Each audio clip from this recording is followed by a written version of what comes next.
poder desde la Universidad Mundo Real de Clermont sentarnos unos minutos para reflexionar acerca de la relevancia de las matemáticas, del estudio de las matemáticas en la vida profesional, y yo me atrevería a extrapolar a toda la vida y a toda la existencia humanas. Suena algo raro porque la mayoría de la gente en todos los continentes del planeta tiene cierto grado de aversión por las matemáticas.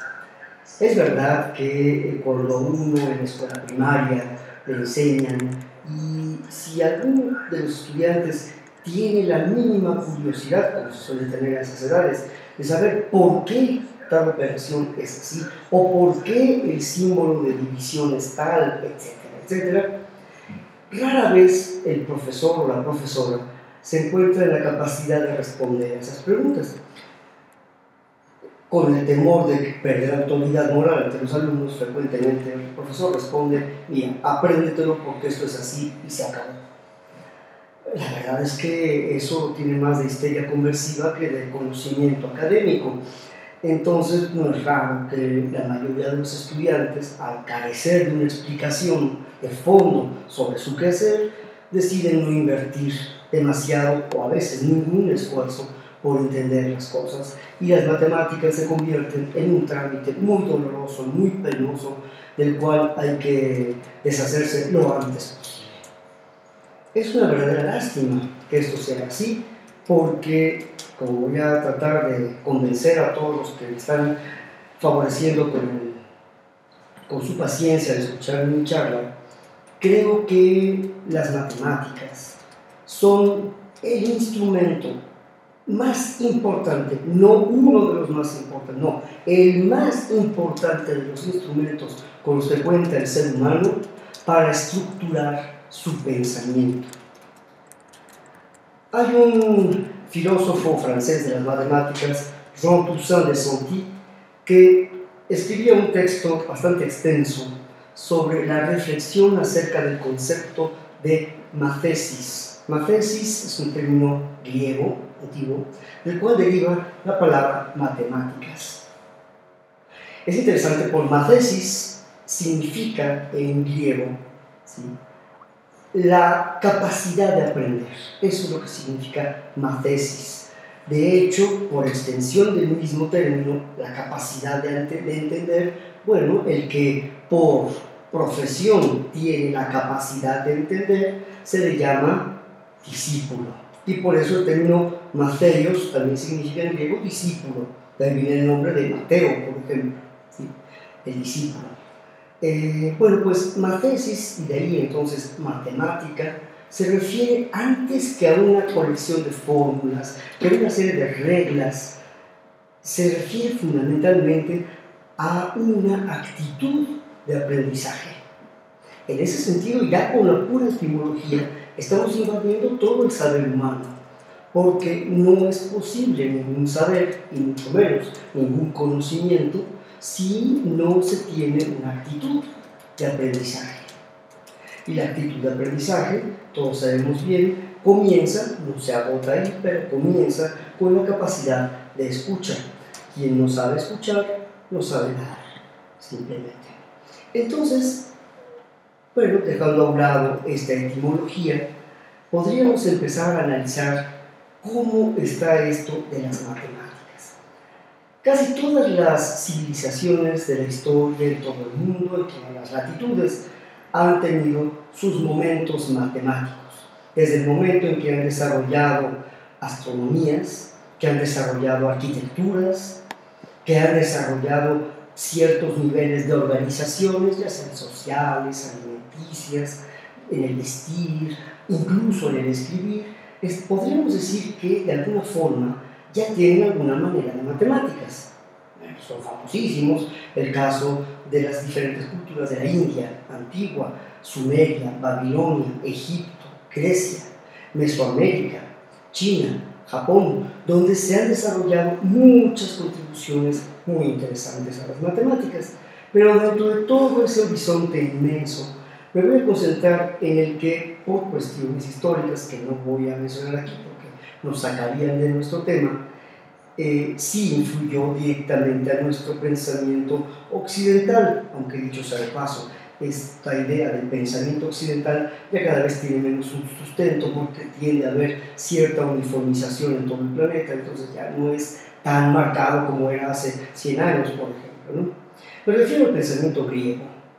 Si uno toma en consideración a un genio de la época antigua en Grecia, como Platón, bueno, pues en el entorno inmediato de Platón podríamos mencionar a dos matemáticos de renombre que incluso figuran entre los títulos de algunos de sus diálogos. Me refiero a Teeteto y a Nicómaco. Estos dos personajes eran matemáticos y eran de los más íntimos amigos de Platón, pero entre los alumnos que figuraban en la academia de Platón estaba Euclides, Eudoxo, y hasta cierto punto podríamos mencionar al mismo Aristóteles, que sin ser un matemático, bueno, le va a dar un papel muy importante al tiempo, así como el número del movimiento, que es un concepto matemático. Entonces, de alguna forma, Platón tiene un enorme componente matemática en todo su diálogo, y Platón es un ejemplo, dijéramos, paradigmático, porque en Platón nos podemos encontrar cómo extiende estas ideas a los conceptos de la ética, de la política, de lo que hoy llamaríamos la sociología, evidentemente en muchos ámbitos de la filosofía, que van desde la metafísica, la epistemología, la estética, etc. Y están todos permeados por estos conceptos matemáticos que él, a título personal, heredaba de un personaje previo a él, que era Pitágoras. Pitágoras, otro genio de las matemáticas, que más allá de si existió o no existió Pitágoras, sí es un hecho incontestable que la secta pitagórica sí existía. ¿Sí? Entonces, de alguna manera, las matemáticas están muy presentes. Aunque ciertamente en ese entonces no era tan clara la distinción entre la matemática y la geometría, porque no son lo mismo. ¿Sí? La geometría es la ciencia de las proporciones, es decir, la sistematización en la manera de comparar una cosa con otra. Es la ciencia de las analogías. Por eso la geometría y la poética van de la mano, porque hablan de analogías, de metáforas, de comparaciones. ¿Sí? Tienes ojos como dos lagos, tus labios son de rubí, tus dientes son como perlas, etc. Todo este tipo de metáforas tan recurrentes en la poesía. Sí, bueno, pues al final de cuentas en la geometría también se lleva a cabo este juego de comparaciones entre una forma y otra forma, y se ven sus equivalencias. Toda la maravilla de los elementos de Euclides son un himno a eso, precisamente. Pues bien, las matemáticas, a diferencia de la geometría, y repito, no es que no tenga que ver con la geometría, pero tiene un fundamento distinto, es la ciencia de los números. En griego, números se dice arithmoi, de viene aritmética, precisamente. Bueno, pues los números, ¿qué son los números? Gigantesca y monumental pregunta, que hasta el día de hoy no hemos podido contestar de manera plenamente satisfactoria. Es tan profundo el asunto de los números que yo los invito a hacer un ejercicio. Bueno, pensemos en el número 5. Bueno, 5. Yo puedo pensar en 5 libros, 5 casas, 5 manzanas, 5 personas, 5 países, etcétera, etcétera. Pero no, yo los invito a que piensen en el número 5, que es 5, al margen del apellido que le podamos dar, 5 lámparas, 5 mesas, etc. Bueno, ya la cosa resulta que no es tan trivial. ¿Qué será 5? Prácticamente nos tendríamos que remontar hasta el hombre primitivo, al hombre de las cavernas, y tratar de pensar cómo surgieron estas cosas. La mejor hipótesis que se ha manejado, desgraciadamente no podemos ir a ver exactamente cómo fue aquello, pero es muy verosímil pensar que los números surgieron también a partir de un esfuerzo de comparación. Pongamos de manera caricaturesca la siguiente situación. Un personaje de las cavernas tiene a su esposa y a sus hijos. Pongamos que su esposa es uno y tiene 4 hijos, 5, con él 6, muy bien. Y decide salir a cazar para que todos coman. Entonces, ¿cómo va a hacer para saber qué tanto debe cazar para que todos coman? Entonces, digamos que sale y como todos tienen mucha hambre, pues se comerían a un mamut, ¿no? Entonces, sale y mata a un mamut y lleva el mamut y se lo da a su esposa para que se lo coma. Y entonces pone una piedrita frente a la esposa para decir, ya, ella ya tiene su mamut. Sale, mata a otro mamut, regresa, se lo da al mayor de los hijos y pone una piedrita frente a él para recordar también que ya mató el mamut correspondiente del hijo primogénito. Y así va recorriendo toda la familia, como es muy caballeroso, bueno, él se reserva al final. Entonces mata al último mamut y también pone una piedrita frente a él. Y al final junta todas las piedritas y dice, este es la cantidad de mamuts que yo tuve que matar para que comiera mi familia. A final de cuentas, estamos pensando que habrá 6 piedritas. Una de la mamá, 4 de los hijos y una del papá, que es el cazador. Entonces, ya dejando a un lado esta imagen un poco exagerada, porque mataron a un mamut por tesoro, está tremendo, ¿no? Posiblemente por eso se extinguieron. Pero estaríamos hablando de que entonces el proceso de contar es un proceso de comparación, o como se va a decir más adelante en las matemáticas, de asociación.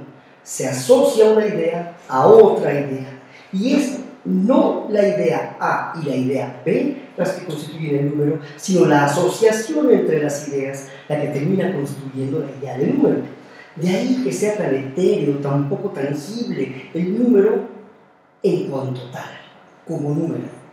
Los pitagóricos, antes de Platón, llegaron a pensar que era tan, dijéramos, mágico este asunto de los números, que atribuyeron a ellos la creación del mundo, puesto que observaban a su alrededor, en el mar, las montañas, los bosques, las nubes, los animales, las personas, etc., que todo estaba plagado de números, o se podía ver a través de los números. Dijeron, realmente los números están en todo, así que es muy probable que sean los números los que crearon la realidad.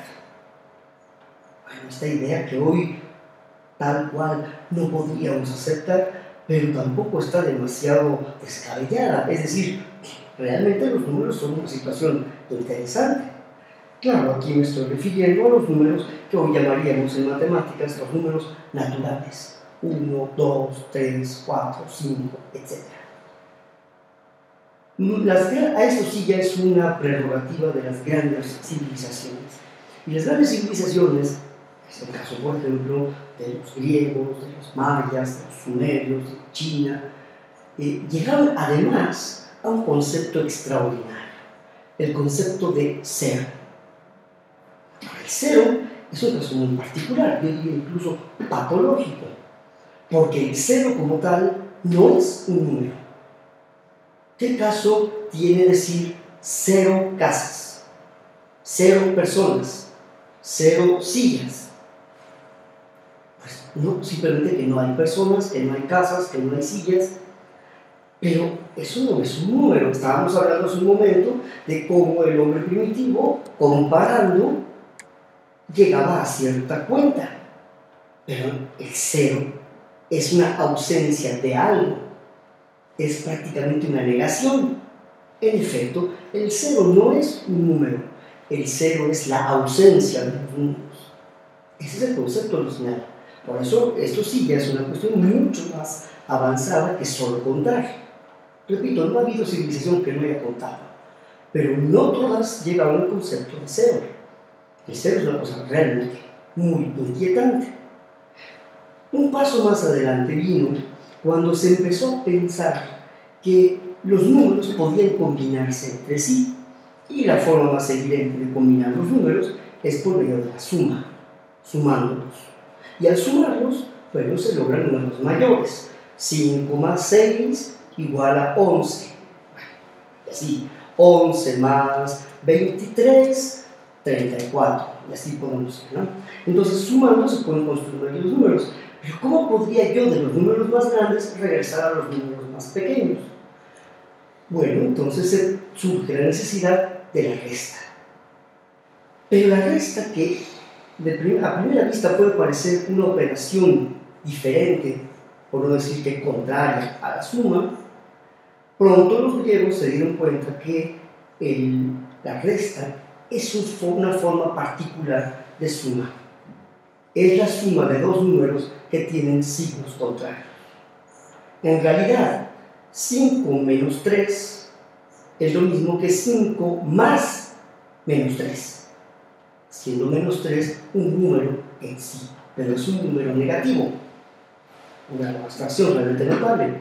De esta forma, hoy diríamos, se pasó de los números naturales, con el 0, a los números enteros.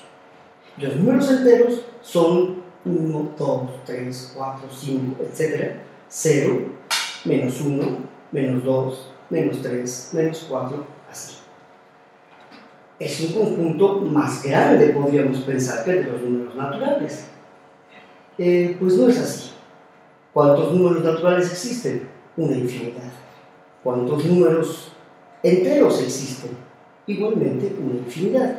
Oiga, pero perdón, no puede ser. Si los números naturales son infinitos y los otros son el doble, pues debería ser doblemente infinito. Pues no. El infinito, al igual que el cero, no es un número. Es la presencia de todos los números. Así como el cero es la ausencia de todos los números, el infinito es la presencia de todos los números. Por lo tanto, infinito más infinito es infinito. No doblemente infinito. Es como 0 más 0 no es 2 veces 0, es 0. Igual. Nada más nada es nada. No es 2 veces nada. Todo más todo no es 2 veces todo, sigue siendo todo. Entonces, tenemos aquí dos excepciones notabilísimas derivadas de los números: el 0 y el infinito. Y no son números. Y derivaron de los números.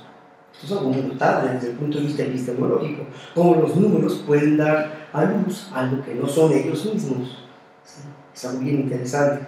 Ya entraríamos en la filosofía de las matemáticas, pero después de los números enteros, los griegos empezaron a pensar que había otra manera de combinar los números que no fuera la suma y la resta.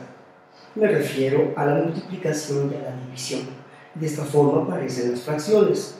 Entonces, por ejemplo, entre 0 y 1 podríamos pensar en un medio, un tercio, un cuarto, un quinto, un sexto, un séptimo, etc. Así nos vamos.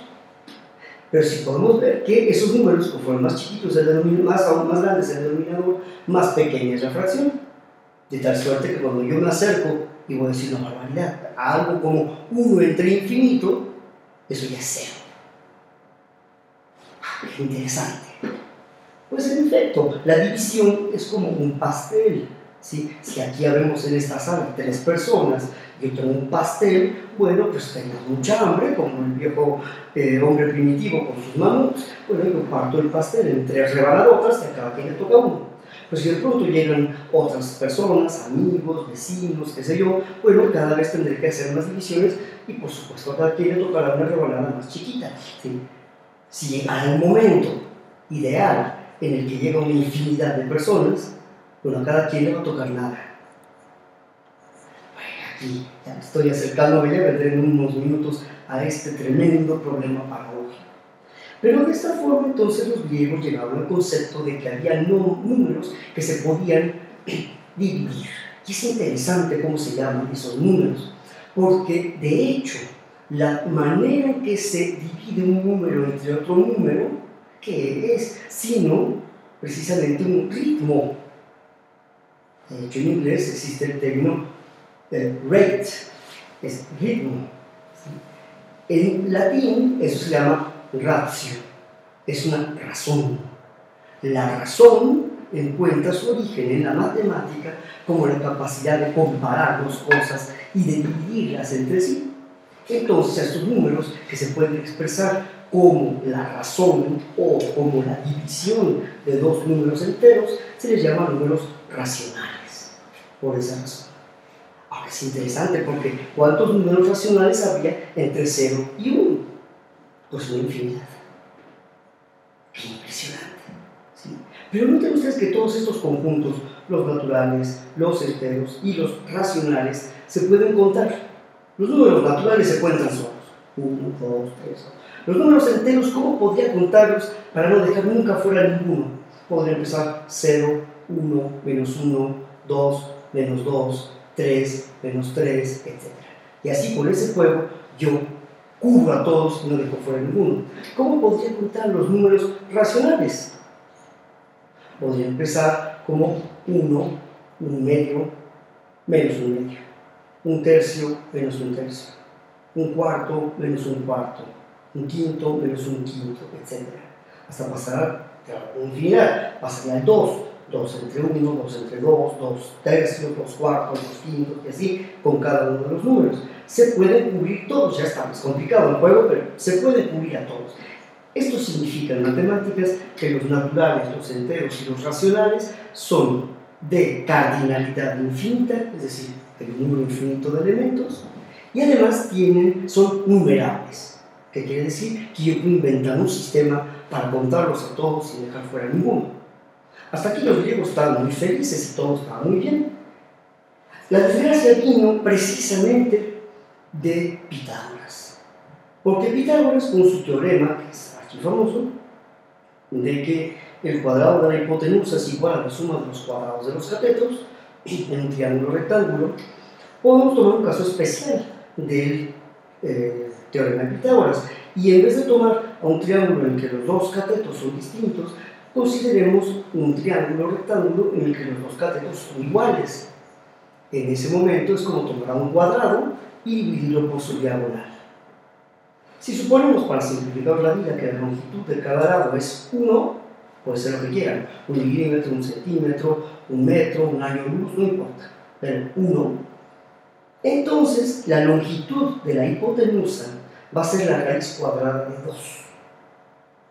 Claro, los griegos no manejaban estos términos como yo los estoy empleando ahora, pero sí tenían toda la intuición, toda la idea. ¿Sí? Y cuando se sentaron a calcular cómo era esto de la raíz cuadrada de 2, ahí se les vino abajo el sistema. Porque no era posible expresar raíz cuadrada de 2 como el cociente de dos números enteros. Y esta incapacidad para imaginarse, es decir, para razonar qué era eso, le llamaron irracional. Y esos números se hicieron como números irracionales. Los griegos conocían otro número de este tipo, pi. El número pi derivado justamente del concepto del perímetro de una circunferencia. ¿Sí? El perímetro de una circunferencia es pi multiplicado por el diámetro de esa circunferencia. El diámetro se puede medir la circunferencia, y se ve que la proporción no es de 3, sino 3 y algo más. Y este algo más es muy problemático. En efecto, al día de hoy con nuestras computadoras hemos podido calcular cerca de 20 millones de decimales de pi, y no hay ningún algoritmo que pueda determinar exactamente cómo calcular el siguiente decimal porque se repita de alguna forma. Es un número irracional. Aquí acabó la matemática de los griegos porque ya no fueron capaces de ir más allá. No fue posible, simple y sencillamente. Pero volvamos a nuestro problema original, como lo planteaba Pitágoras y como lo planteó Platón, y un poco también Aristóteles. ¿Qué peso de realidad tienen los números? Bueno, la pregunta por la realidad de los números es algo verdaderamente inusitado. Precisamente en matemáticas se llama al conjunto de los números reales a la unión, o si prefieren llamarla así, la suma del conjunto de todos los números racionales con el conjunto de todos los números irracionales. Estos números irracionales son verdaderamente incómodos, son un dolor de cabeza, todavía hasta el día de hoy, porque ya habíamos visto cómo se habían construido a los enteros de los racionales. Bueno, hay teoremas que los griegos no descubrieron, eso vino hasta el siglo XIX, en el que se demostró que entre cualquier pareja de números racionales, por cercanos que estén el uno del otro, cabe una infinidad de números irracionales. Entonces podríamos decir, bueno, pues seguimos con nuestro juego y entonces los irracionales también son infinitos y además también tienen cierta numerabilidad. Pues no, los irracionales ya no se pueden contar, porque no podemos expresarlos como cocientes de números enteros. Y el precio que pagamos por no poder contarlos y dejar siempre fuera algunos es que ya no podemos decir que el conjunto de los números irracionales es infinito. Aunque suene absurdo y es verdaderamente irracional, no podemos imaginarlo, ¿no? Son más que infinito. Incluso se inventó el término de transfinito y se representó con la letra hebrea Aleph, siendo Aleph 0 el infinito de los números naturales, enteros y racionales.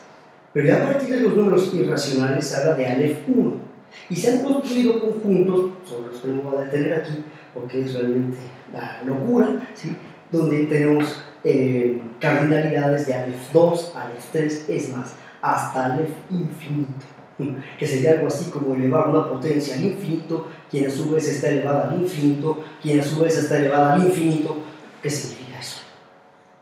Bueno, aquí es donde uno dice, ¿qué peso de realidad tienen los números? Estaremos de acuerdo que no pueden tener el peso que tiene un botellín de agua, tienen más bien el peso que tiene nuestra imaginación. Y si tienen cierto grado de realidad, es a través de nuestra imaginación. Lo real no es lo único que tocamos. Yo puedo pensar en el unicornio, por ejemplo. ¿Alguien ha visto alguna vez un unicornio? No. A menos que piense posiblemente en el nerval, este cetáceo que habita en las aguas árticas, ¿sí? Pero no este unicornio que los pintaban en la Edad Media, que era un caballo hermoso, prístino y blanco, con un cuerno precioso, el espiral saliendo de la frente, se convirtió en el símbolo de la pureza, de hecho, porque justamente nadie lo había visto. Porque la pureza es una idea solamente presente en la mente humana. En la vida real no nos encontramos nada 100% puro. Entonces, volviendo al problema de la realidad de los números, ¿sí? Estamos planteando una pregunta capital. Decir si los números tienen o no realidad es lo mismo que decir si podemos nosotros decir sí o no al 100% el mundo físico que nos rodea. Es una pregunta enorme, que sigue también sin una plena respuesta. Han salido cientos de teorías filosóficas, científicas, artísticas, es más, hasta teológicas, tratando de exponer este asunto. ¿Sí? Y no hay ninguna que podamos decir que satisfaga al 100% la curiosidad ante tal pregunta. Entonces, pues tengo que seguir adelante. Entonces fue inútil nuestro ejercicio de construcción numérica. No, en absoluto. Y aquí es donde debería empezar a ver más claro qué relevancia tienen las matemáticas. Tiene una relevancia fundamental. ¿Cuál? Ir con nuestra intuición. Porque si bien a la intuición no se le ve, se le mata con extremada facilidad. Porque es lo más íntimo de nuestra intimidad. Y ahí es donde surge la matemática. Entonces, la matemática, en su ordenamiento, tiene un poder estructurante de nuestro pensamiento. ¿Sí? Ese poder es realmente notable. Hay muchos textos que se han escrito al respecto, ¿sí? Pero uno que yo evocaría aquí, como entre tantos otros, es una obra que se llama Gramática Filosófica de Ludwig Wittgenstein. Es una obra que no se publicó en vida suya, pero es una obra interesante por muchos aspectos. Yo voy a tomar solamente uno que me parece particularmente ad hoc para lo que estamos hablando aquí.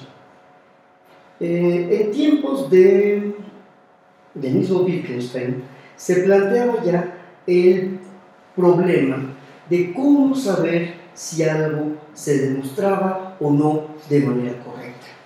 Y Wittgenstein toma un ejemplo genial de su tiempo.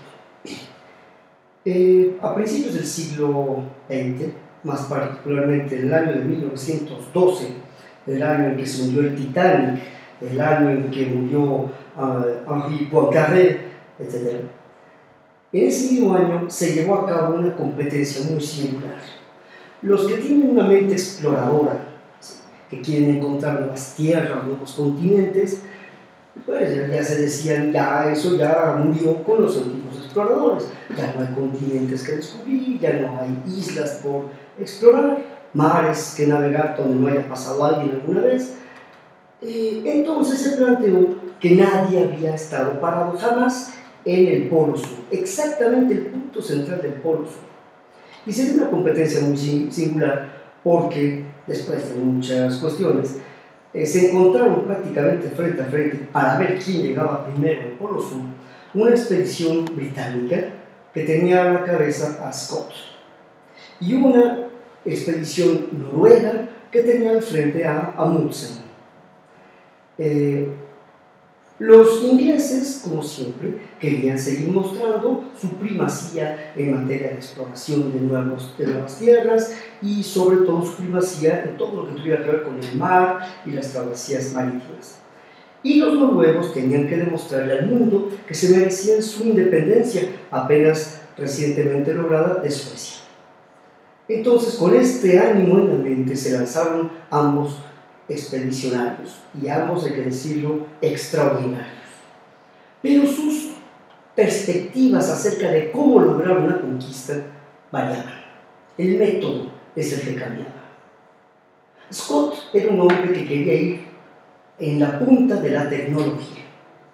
Y lo que estaba en la punta de la tecnología en su momento eran los tractores, con unas sustancias relativamente recién descubiertas que eran los anticongelantes.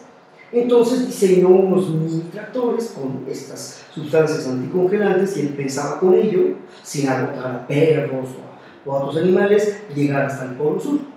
Llevaría algunos perros y en caso de necesitar animales fuertes, el perro es un animal pequeño, llevó ponis, unos ponis entrenados supuestamente a trabajar en las bajísimas temperaturas de la Antártida. En cambio, Amundsen era un hombre mucho más tradicionalista y en contacto con otro explorador muy viejo en ese entonces, que era Nansen, se informó acerca de qué es lo que debía hacer y Nansen le dijo: hazlo como siempre lo hemos hecho, con trineos y perros de tiro. Tú vas a llegar al Polo Sur y al regreso vas a ir eliminando a los perros y comiéndolos, y así vas a tener que cargar menos alimentos y va a ser más ligera tu expedición. La supervivencia en esos medios extremos depende de la velocidad, no de la técnica. En fin, vemos dos perspectivas totalmente diferentes, diríamos filosóficamente hablando. Scott quería ganar el Polo Sur con sus propias fuerzas. Amundsen quería ganar el Polo Sur con las fuerzas de la naturaleza.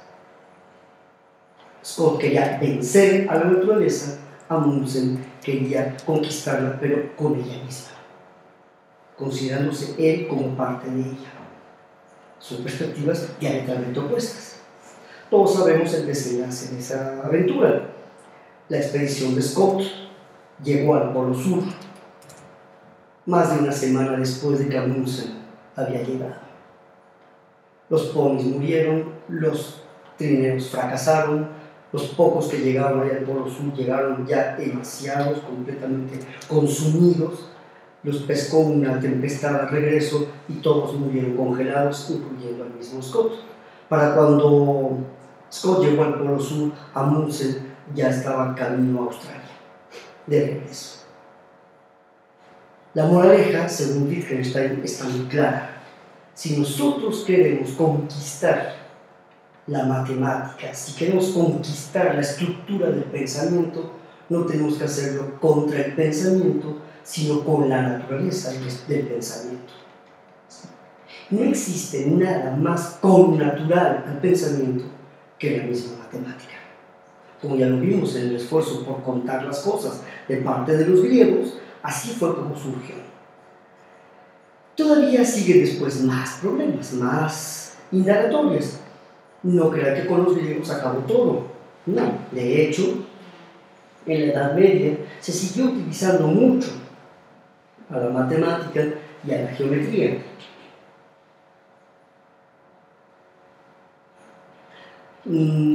Ejemplos muy notables fueron las construcciones de las catedrales góticas, las mismas catedrales románicas, pero las góticas más particularmente llamativas por sus juegos geométricos. Si uno va a Chartres o a Amiens o a Reims o al mismo Notre Dame en París, va a ver que los vitrales son todos diferentes y las rosetas son todas diferentes, todas con geometrías distintas, ¿no? Promoviendo ciertos tipos de movimientos y demás. Habrá una investigación geométrica muy notable. Un monje franciscano como Fibonacci encontró su serie famosísima, en la cual se han hecho tantos programas y demás. Yo los convido a que, si ya la vieron, vuelvan a ver, y si no la han visto, veanla, esa película que se llama Pi, el orden del caos, donde precisamente se ahonda sobre este problema, el problema de las simetrías y de la realidad de los números. Incluso la película explora tangencialmente la posible relación que había entre los números y Dios, un Dios matemático, ¿verdad? Como de hecho lo quería ver el mismo Pitágoras. Es interesante ese juego, pero llegamos así hasta el mundo de los árabes, y los árabes también a su vez van a inventar un gran juego, el juego de las ecuaciones. Las ecuaciones, eso otro texto interesantísimo en las matemáticas, porque una ecuación no es más que el abuso de los números. Eso es lo que sería filosóficamente una ecuación. Cuando se dice que una cierta característica, conjunto, colección, entre muchas cosas, implica a otra característica o otro conjunto, se representa matemáticamente como una chercha de cierto uso. Y si es al revés, el segundo conjunto implica al primero, entonces la chercha es lo contrario. Y cuando ambos se implican por igual, entonces se dice que esos dos puntos son equivalentes, es decir, que adquieren los mismos valores. Era uso de parte de los árabes en quitarle las segundas flechas y decir que si A implica a B y B implica a A. No solamente A significa B y B implica A, sino que A es igual a B. Y teniendo igual, creamos muchos problemas también muy interesantes, pero a su vez nos permite seguir comparando cosas distintas. Y esto se llamó álgebra. El álgebra fue el juego de las identidades. Después vinieron las desigualdades, pero las desigualdades solo se pueden entender a partir de las desigualdades. El no es esto implica que yo conozca esto. Porque para negar algo, tengo que conocer algo. Como el vaso con las castillas, no, ya está es necesario saber para entender las castillas, no empleadas.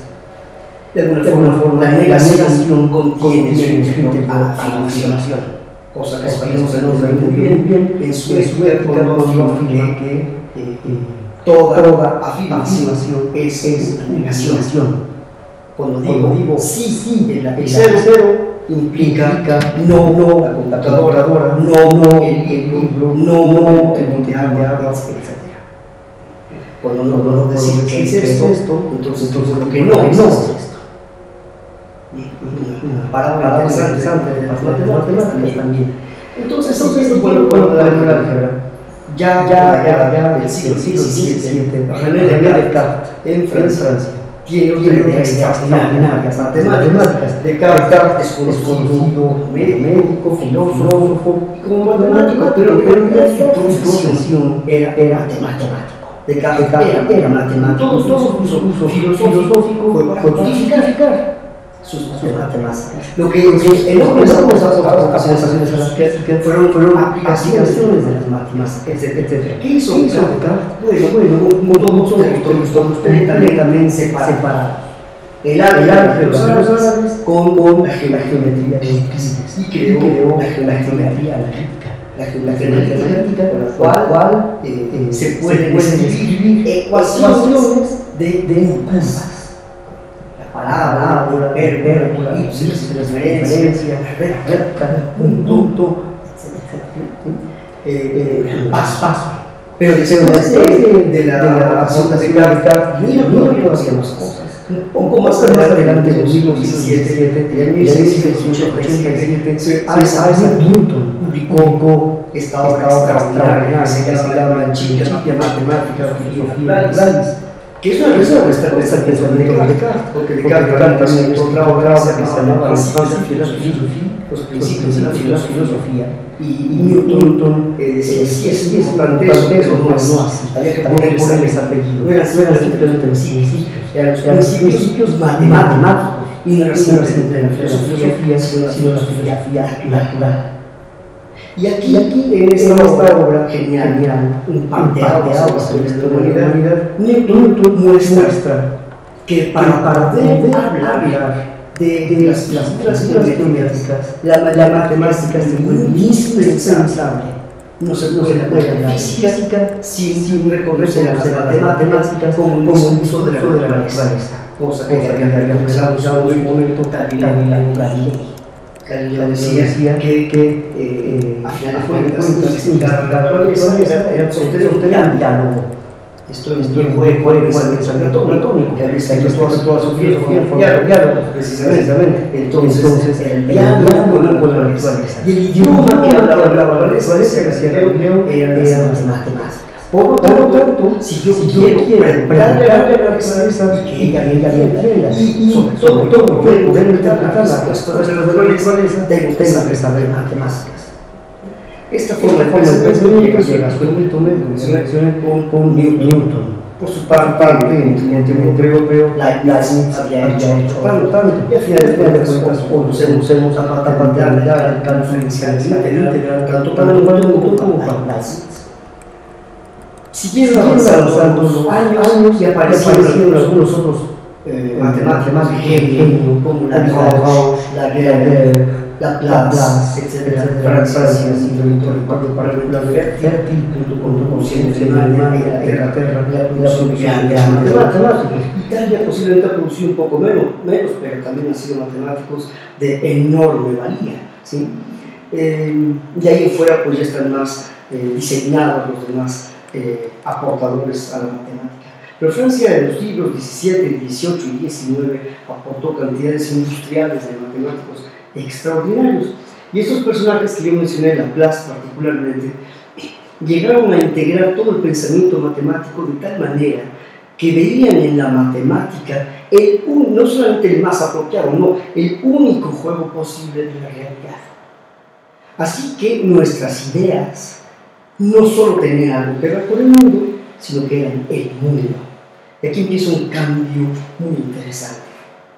Porque si bien en tiempos de Descartes y de Newton los fenómenos naturales que observábamos se explicaban por medio de las matemáticas, e incluso así surgió la geometría analítica, el cálculo diferencial integral, como un desarrollo técnico de las matemáticas para responder a fenómenos físicos, a través de los trabajos de Lagrange, sobre todo de Laplace, se empieza a invertir la tortilla y se empieza a hacer realidad física a partir de los descubrimientos matemáticos.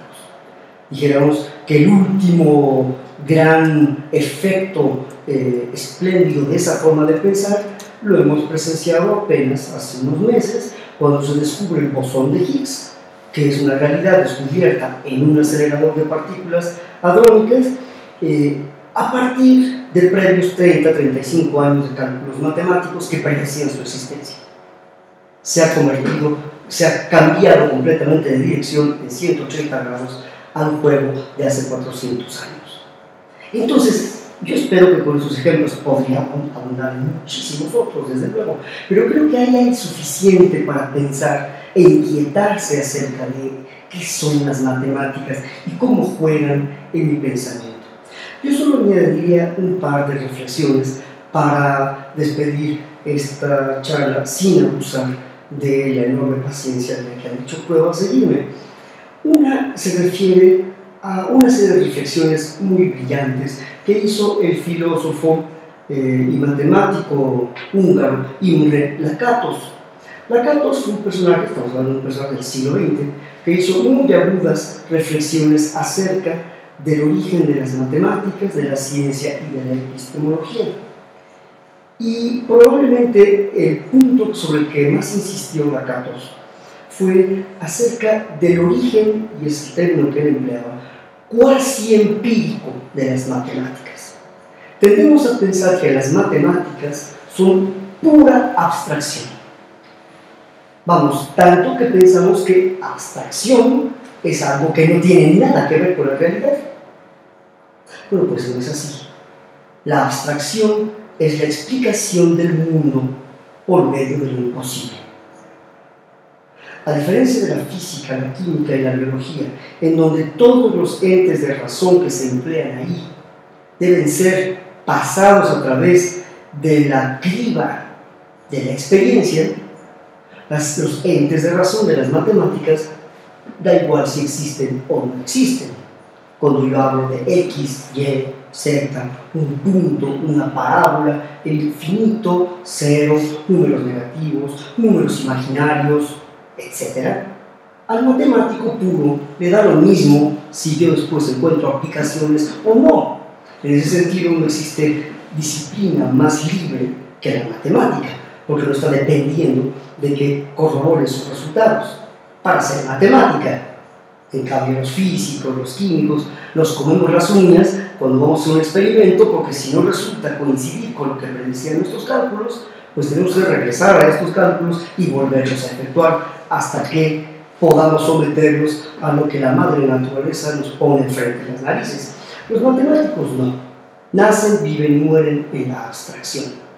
Pero con esta apuesta de Lakatos de que el origen de las matemáticas tiene un sustrato cuasi empírico, estamos diciendo de que las matemáticas serían el reflejo más puro de la estructura de la corteza cerebral humana y que probablemente las experiencias primigenias de las que nace esta matemática son probablemente las que vivimos incluso antes de haber nacido in útero.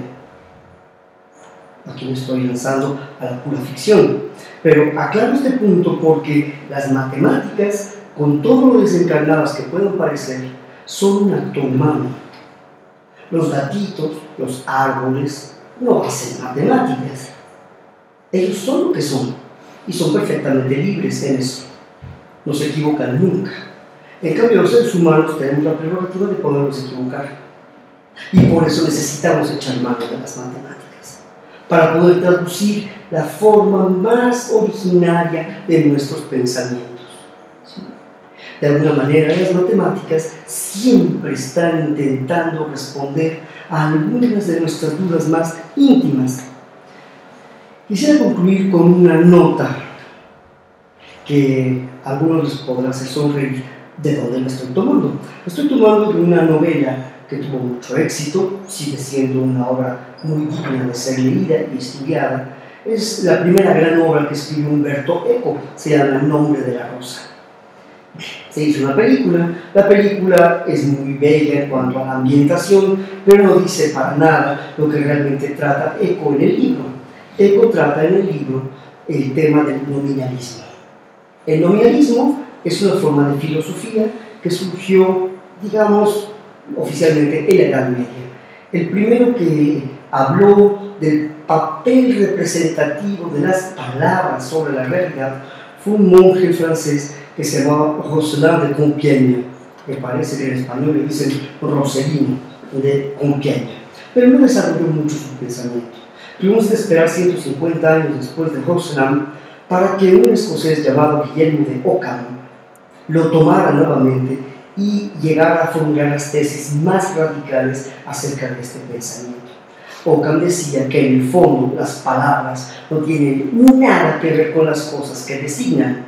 Si yo a este objeto le llamo libro, bueno, la articulación sonora libro no tiene nada que ver con este objeto, que son hojas de papel o de láminas de celulosa con manchitas de tinta negra sobre él y puestas todas juntas, pegadas por un extremo. Pues bien, la discusión filosófica que se suscitó sobre este tema fue enorme.